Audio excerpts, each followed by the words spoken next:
lumu nga tukyali bato nze waliwo ekyantuukako.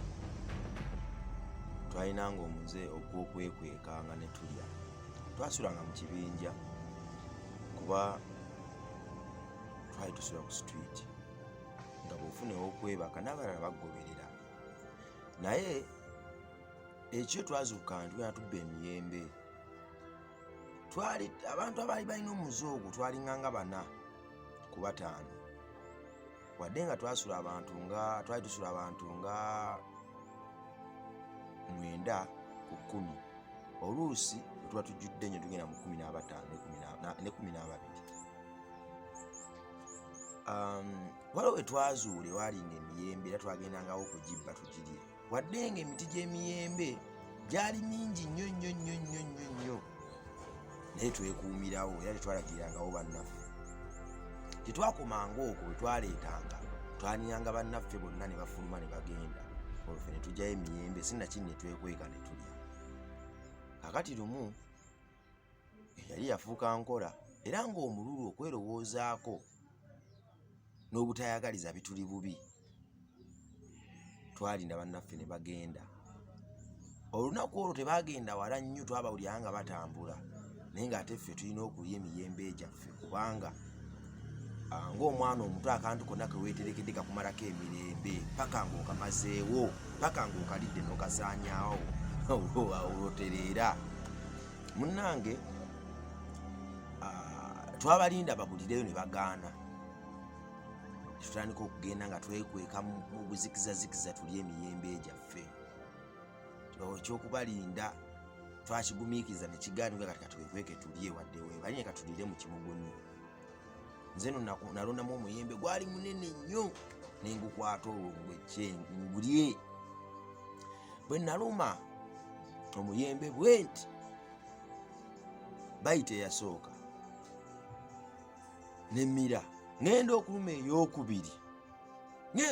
Bwe naluma ey'okubiri bwe ngenda okulya ebintu ebinkuba mu kamwa nga birwana n'enfiriizinga. Awo no bwe nategeera nti omuyembe bwe nali nnuma gwalimu envunyu. Nalowooza nti bwe naawanda envunyu zino ne nzirabako zigenda kunnennyinyaza obulamu bwange bwonna. Olwo nno obwongo ne buŋŋamba nti waakiri okuzirabako nga zifootoose, olwo obulamu bwange bwonna butambulire ku ekyo, kanzimire bumizi. Era nasiba lo ne nzibiriza nga mpulira ebivunyu mbifootodde n'amannyo mbirumyerumye nzenna, nga mpulira ebimu mbifootodde. Nasalawo mbimire, era bwe nabimira naddukirawo omwana ne naaba akamwa n'empanda. So nga singa naliira mu nzikiza ne bannange, era singa twafuna ekisalamufunna ne tusalamu ne tulya, envunyu ezo saandiziridde kuba nandizirabye. Abantu abajjula omululu okwerowoozaako n'ettima, ebiseera ebisinga ebizibu byonna ebibatuukako biba birina solution. Ng'era singa ebintu bye babadde babikolera mu kwagala ne mu mukwano, ebizibu tebyandibatuuseeko. Ekyo kyanjigiriza obuterowoozaako, era okuva olwo nasuula omululu n'okweyagaliza. Twekweka mu kazikiza namaliriza ndidde envunyu. Ekyo nno kyali kya Bwakatonda ye yandaga nti bw'oligenda mu maaso n'omutima ogwo ojja kumaliriza nga n'engalo ezikuliisa oziridde omululu. Muganda wange ono bamuyita Pastor Richard, tubeera naye wano era yakulira ebintu ebyokusaba wano ku Labongo Charity Foundation. Omulimu gwakoze gwa ttendo, era bwe tuba tugenda okusaba tuwa obujulizi ne tutenda ekitiibwa kyo yatutonda ne tumusinza. N'ebintu bingi ebikondebwako mu mbeera eyo, ate era ebindeeta kiwalazima ne ntula wano mu maaso ga kamera eno. Tubeeko n'engeri gye tubimenyaamenya, sinakindi naawe obiyigemu, bireme kusigala gye tusabira kuba tewaba kamera. Naawe osanga ate naawe mbikuleeterako obeeko nekyopiikinga. Nze nno buli lwe njijjukira engeri gye nalyamu envunyu niyongerera ddala okukyawa obukodo kuba bwali bukodo bwe bwandiisa envunyu era gwe munnanga aliewo ennyana envunyu ate nze naziryako ate nga mbisi nenzimeketa lwa bukodo. Muganda wa bwe twali tusaba waliwo enjala we yakulumira soka weyanjulira abantu. Kale ekisooka nsooka kwebaza Mukama okumusaamu ekitiibwa kubanga Mukama yatonda ate yatukuumya obulamu bwaffe. Kale amanya gange nze Richard Wabuyinga ndi musajja mutoolo, ndi musajja yali ku street naye kati olw'ekisa kya Mukama ekinyamba nenfuna omuntu omugabi, nenfuna omuntu alina omutima omulungi nanzija ku street yona omuganda wange gwendi naye Labongo. Kati nenzija nandeeta naye kati weyandeeta nendaba nga ina program gyatadde wano ewaka. Waliwo okusaba okw'amaanyi okuli wano buli lwokuna, kale buli lwogulu ng'abeerawo okusaba wano. Kati nange nekinzizaamu amaanyi kubanga nange naali mulokole ate naali mubulizi wa njiri, nekinzizaamu amaanyi. Omuganda wange ono mmwe baganda baffe abalungi abatugoberera namusanga ku kkubo, bano ababulira enjiri ab'oku kkubo okwo, naye ate yali abulira enjiri ng'ate asula ku kkubo. Kalinza okukolera mujja tumwetana ku Labongo Charity Foundation. Mwoyo mulungi era nsuubira nti Mukama bw'aba akola ebyamagero mu nnyumba yange ne muyo omulala aba akola ku sayidi yange nze no nafuna kyamagero n'ate ne ku sayidi ye alaba okujja wano kyali kyamagero. Muganda wange wanywa omusulo. Kituufu mbeera ki yakutuusa kunywa omusulo? Omusulo nga tegunyweka. Kale bwe mba ndaba ekyantuukako eky'amaanyi, embeera bw'oba otunula embeera gy'abaana ba street gye bayitamu si nnungi. Kale muganda waffe ali eyo atulaba omukutu wano, bw'oba otunula embeera z'abaana ba street si nnungi. Ate abaana ba street balina obujulizi bungi naye ogamba tebalina engeri gye basobola oggowaayo. Nange mbeera ezo nga nkyali ku street nengenda nga nempulira olunaku lwonna nga ndumaze enjala nenduma ate ey'amaanyi, nenoonya ekyokukola ne kimbula, nentuuka n'okaaba n'amaziga nengamba kati Mukama nze nkole ntya? Enjala ekuli bubi. Enjala ng'endi bubi ate ennuma, siina kyakola, siina mulimo, nensooka nineebakamu. Enjala neeyongera nnyo okunduma eky'amaanyi. Naye kati nentambula nga nina ekutiya yange. Kati n'abaako omuntu najja n'angamba, naye kati ndaba mu kibuga abamu baabalondalonda obucupa nga batwala nga bapima ku minzaani, oluusi babawaamu ssente okusobola okufunamu ekyokulya. Nentambula nenva mu kibuga, nentambula nentuuka mpaka Mirago ng'anoonya bucupa. Naye nga obucupa bwe nalonda mukuba eyo okuva mu kibuga mpaka Mulago nga siinaamu yadde ne pointi 7. Pointi 7 kilo 7. Pointi 7 teziriimu, ye kilo emu kale ne pointi. Kale kilo emu eba tenabatuuka. Pointi 7 ziba wansi wa kilo. Ziba wansi wa kilo kubanga kilo emu ebeeramu pointi nga 10. Pointi 10. Kati pointi 5 ze hafu eba etuuse. Naye kati ebicupa baba tebagula pointi, baba bagula kilo. Kati nensitula nempulira nga nina mu pointi nga 7. Kati nempulira obusungu nga sina kyakola, nempulira ennaku ng'enzita bya siriasi. Kati nentambula nineeyongerayo. Naye kati waliwo we natuuka awamu nensanga nga basussaawo ebisusu by'enanaasi nga by'ebikajjo, ebikuta bayita ebisu ebitoolo, babiyita ebisusu ya. Kati awo nabisangawo nenoonya ekyokukola ne kimbula. Naye kati enjala nga yeeyongera nnyo okunduma. Naye kati bwe natuuka kasasiro awo omutima ne gungamba lwaki sirondawo yadde waki nenfunawa ebikuta by'ebikajjo, waki nange nenkola ki nenzijjamu otuzzi nenkola ki nempulira nga ninawo enkyukakyuka gye ninawo. Ebikuta bino bibaliddemu oyagala kuddamu kubiryamu. Kyekyo kyennyini ekyaliko. Nempulira nzenda ebikuta by'ebigajjo bye bagayizaamu ne bawanda ate nga gwe byagala okuddamu ogaayi. Kyekyo enjala ng'ennuma okwako akaseera n'owendaba nti akantu oba kawoomerera oba kanyansi naali nga nsobola n'okukalya kubanga enjala ali ennuma, sirina ssente, sirina kyeŋŋamba nga bino ebinyansinyansi bino ng'oba osanze nga waliwo engeri waliwo ebinyansi ebimu osanga birinamu engeri gye biwoomawoomereramu. Ebinyansi kyeki? Kale omugga kangezeeko bwe mba ngamba ng'olaba nti amalagala g'ekikajjo oba amalagala g'amatooke kati ng'ebyo kati ningezaako nengamba bwe mba mbirabye nabyo nsobola okukola ki, nsobola obbirya. Kakati ebisusu bye bikuta by'ebikajjo, kyekyo ekinyansi bye bikuta by'amatooke oba amalagala. Kati awo kale nange nendowooza nengamba bwe mba nfunye ekintu kyonna nsobola okirya. Ebikuta by'amatooke. Kati omutima ogumu ne gukola ki, ne gungamba lwaki siremera wano kasasiro nenoonya muyinza okufuna ekinanaasi nga kiri awo oba kufunamu ki, nenyimirira awo netandika okukwatakwata mu kasasiro nga neeronda mu kasasiro. Kati naali nkyali awo nensooka nengwako nankane nengwako akacupa, naye akacupa kalimu omusulo. Olegera nti kalimu omusulo? Nze saamanye nti kalimu omusulo okujjako nze najjaga akacupa nensanga nga ka rockboom, naye akacupa ka rockboom naye kati engeri rockboom efaanana ng'omusulo, kati nange we nakakwata nze nenteeka nenywa bunywi, naye nga ogasaba kasibe, akacupa nga kasibe, banange nga mpulira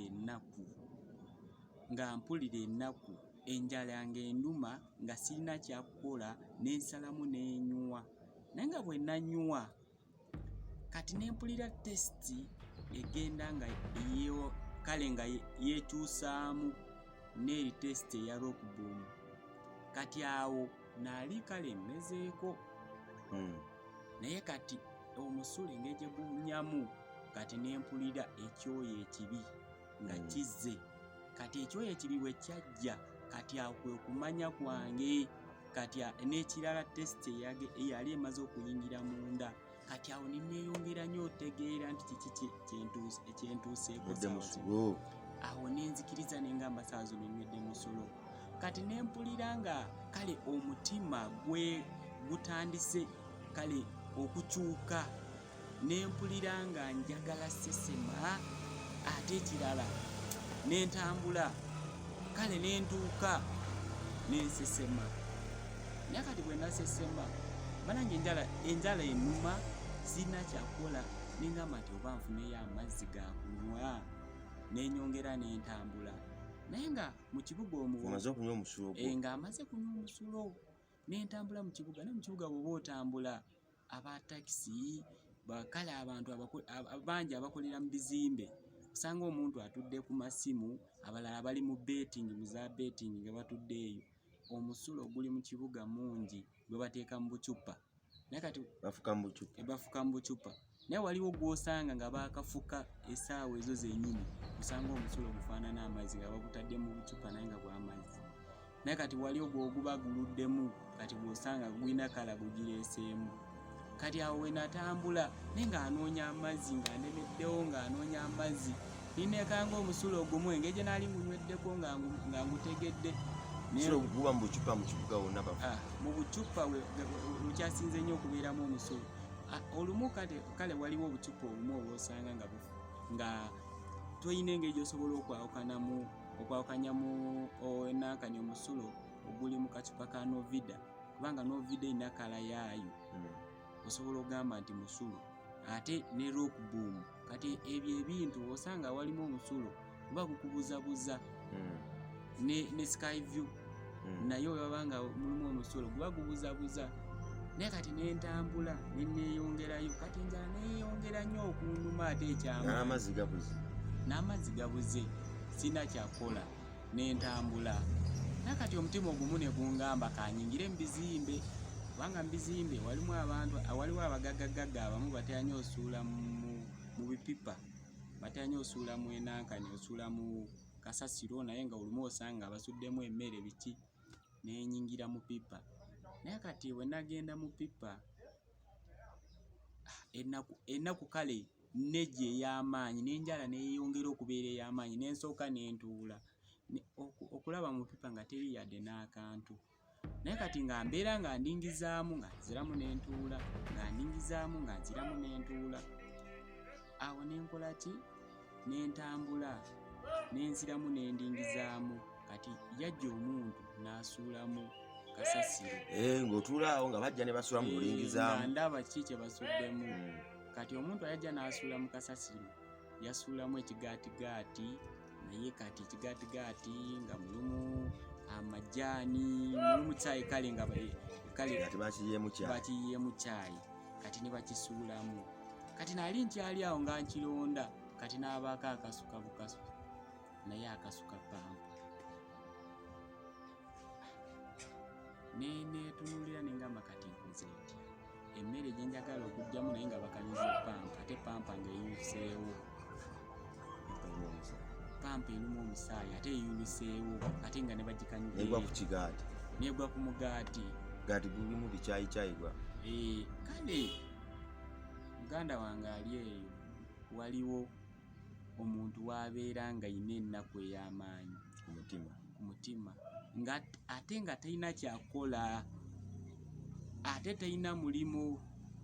Nange embeera ezo ze naalimu, nze nalina amagezi agasobola okukola. Omuntu oba omufunyidde omulimu, nalina embeera nange gye neeyagaliramu, naye si yeeyo embeera gye naalimu. Naye kati bwe natuuka nenkwata omugaati nensiimuulaawo mpola mpola, sijja kulimba pampa gwonna. Kituufu waliwo embeera ejja, naye kati olina okigondera. Nensalamu nengamba sirina kyakola, enjala enduma, nensiimuulaawo omugaati nenkola ki? Nengulya. Naye okusinziira Mukama byankoledde, Mukama byagenze kale nga anyamba eby'amaanyi, ssaawa zino neebaza Mukama ku ky'obulamu. Mukama ampadde obulamu, ate Mukama ankyusizaamu. Bwe mba neetunulira ssaawa zino embeera za muganda wange kale zantuusizaako, ndaba ndi wanjawulo, kubanga nsobola okunaaba, nsobola okugenda nenkyusaamu engoye, nsobola okusenya amannyo. Kale ndaba embeera zantuusizaamu simbi. Ate kituufu ebyaliwo si birungi, ebyali ku situuti, ebintu bye nayitamu si birungi, naye ku lwa Mukama, kubanga nti yalina omutima gwe yanteekamu n'andokola. Ate nange nembeera nga ngoberera okusaba, nga ngoberera okusinza. Ate nze omutima gwange mpulira bulungi bwe mba nsinza Mukama.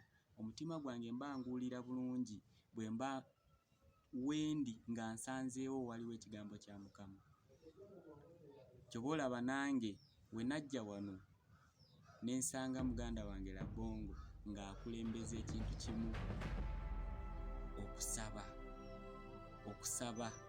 nga buli omu ali wano ewaka ng'amugamba banange olina okusaba osobola ofuna kyokola ki kyoyagala. Ate nensanga ina omutima omulungi, omutima omugabi, omutima oguyamba. Ate ayinawo ebintu ebyokukola ng'okutunga engoye, ng'ebya arts biri wano. Olumu onsanga waliwo n'abamu abaana abayiga okuyimba mpola mpola. Kale buli omu alina talenti y'engeri gy'agikolera, naye nga wano wennyini ndaba waliwo ebintu bingi by'osobola okukola, naye okugumiikiriza kye kisobola okuyisa mu mbeera, ate n'okola ki? N'owangula.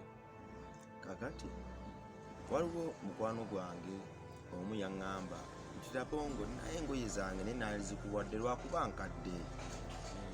Namugamba engoye ze enkadde zoyita enkadde era zolabanga enkadde, ate waliwo muganda waffe ali ewantu nga gwe olugoye lulabanga akaddiyiza ate yalulabira ddala nga lupya ekiyitiridde. Namugamba gwe leeta. Ne guno gwaka mukwano gwange oyagala nti aziso agaba ngoye enkadde. Bwakiri kanninde engule empya abaana mbawe engoye empya. Ekintu ekyo endowooza yentuufu naye ate muganda yo gwe olugoye lulabanga olukadde, engatto girabanga enkadde, ekkooti girabanga enkadde. Waliwo baganda baffe bwe tujja kukkuwa ne tubaleeta wano ng'alwetaagidde era nga lusobola okukyusa obulamu bwe. Okugaba tolinda ddi, tandikirawo. Naye bw'oba ng'olina engatto emu nga ggwe olaba nkadde, ffe tumanyi okugitwala ewatuufu. Waliwo abantu nga musajja mukulu ng'atambuza ebigere ne byabika n'okwabika, kati envunza ne ziruma mu bigere omwo mwennyini omwabise, naye engatto gwe gy'olabanga enkadde esobola omutaasa obulumi. Mu mboozi eno oyizeemu ki? Bwe emmere gy'osula kasasiro, waliwo aba kasasiro ng'agirindiridde ng'ekyamadiro. Olaba otya nga togisudde ng'olina omuntu gw'ogiwa buli bw'olaba ng'efisseewo n'otamusindika mu kasasiro? Omululu oguyitiridde guzaala ebirwadde n'emize. Singa envunyu zaali zirwaza zinandirwadde kuba naziryako olw'omululu. Nga ninze bannaffe bwe tusula nabo mu myala bagende ffe tulye emiyembe. So nga ate gyali minene era gyali mingi twali tusobola okubagabirako naffe ne tufissa. Gwe munnange ali eyo, Katonda akuwadde ebisinga mu bulamu naye era tokyali mu mativu. Okukuluma buli kadde olaba Katonda gw'asudde. Lowooza ku bantu nga Pastor Richard bano bangi nnyo bali ku nguudo abalya kasasiro atuuka ku level erya pampa ezijjudde omusaayi olw'okuba baali bazitadde ku mugaati gwe yali abazizza okulya nga ye alaba option yokka gy'ayina. Gwe Katonda akuwadde omukisa ofuna n'akamere ku ssowaani yo naye era okyakukkuluma. Kulwa Katonda n'ensi yange mbaagala nnyo mwe bali tugoberera. Sigadde nze Metanic Rabongo Eri Massa musinzibwa ku Rabongo Charity Foundation. Obuboozi buno busobola okuba obumpimpi naye omugaso guli mabega wa kino okubuleeta kugamba omugaso gwabwo gwakubaako na bwe tuyiga tujagala tugumenyaamenya kuba tukozesa ssimu. Essimu tesobola kukwata nnyo bintu biwanvu, mulimu gwayo gufunamu koteguniya gwa kamera naye si tujja kusigala tuleetayo obuboozi wansi ne wali bwe munnange abulaba obeeko n'engeri gy'opiikingamu oyige era obeeko n'engeri kugamba gye weesonyiwamu ebimu ate era obeeko n'engeri gy'osiimamu Mukama ku ekyo ky'olina. YouTube yaffe yeetaaga okukula. Bwe munnange alaba likinga, osubscribinga, okomentinge era osharinga ensi ebiri.